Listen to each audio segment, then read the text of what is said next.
Здравейте! В това видео ще ви запозная с една много лека въздушна плетка. Това е хоризонтална ажурна пътечка, която се редува с гладка лицева плетка. Приложението е в тънки като паежи на романтични половери, шалове и наметки. Обикновено са изпълнени от финна мохерна прежда с куки по-дебели от нормалното. Мострата ми е изплетена много рехаво от преждата Ангора Голд с куки номер 4. Схемата е от 2 бримки и 2 реда. На мострата съм повторила пътечката. Един път, втори път. На практика се редуват един ред възелчета с един ред дълги бримки, колкото пъти е необходимо според приложението. Броят редове на лицевата плетка също може да бъде различен. Започваме от лицевата страна. Първи ред от лицевата страна. Плетем бримките по двойки. Последния начин. Изваждаме дълга бримка между втората и третата. Закачаме я на лявата кука. Изплитаме я лицево заедно с следващата бримка за задната стена. Изплитаме лицево и следващата за задната стена, като образуваме дълги бримки. И повтаряме. Изваждаме, закачаме, изплитаме заедно, дълга бримка, още една, става 2.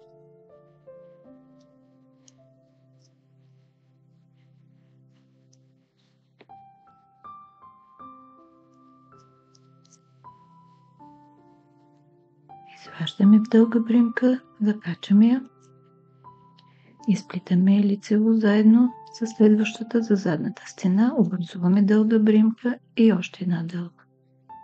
По този начин идем до края на реда, като образуваме тези възелчета, които държат двете бримки заедно.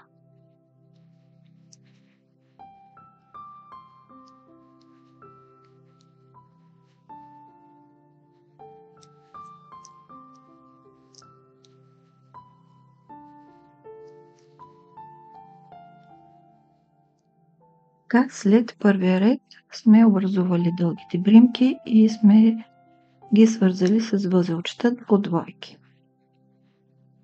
На втория ред от опаковата страна изплитаме дългите бримки, като ги кръстосваме. Бримките са по двойки, образувани от предходния ред. Правим отместване с една бримка, изплитаме една опакова и кръстосваме 2 по 2 бримките там, където е широкото разстояние. Кръстосването става последния начин. Конеците отзад, с дясната кука влизаме във втората бримка, изпускаме първата и я хващаме с лявата кука. Връщаме ги и ги изплитаме опаково. И отново сваляме, подхващаме първата и 2 опакови. Сваляме 2 опакови. Накрая на втори ред остава една бримка. Заради отместването в началото изплитаме я опаково. За да получите тази двойна пътечка, първа и втора, трябва да изплетете един път първи ред, един път втори. Първи, втори и още веднъж първи. Като трябва да внимавате последният първи ред да бъде с къси бримки на входа на лицевата плетка. Представих ви една много деликатна плетка с финна текстура, идеален избор за прозрачни въздушни блузи, влажни туники, летни наметки и луксозни шалове. Горещо ви я препоръчвам. Благодаря ви, че бяхме заедно. Ако харесвате това видео, натиснете бутон лайк. Абонирайте се за канала и за известията, за да гледате всички мои видеа. Пожелавам ви вдъхновение, летете с любов и бъдете щастливи. До скоро!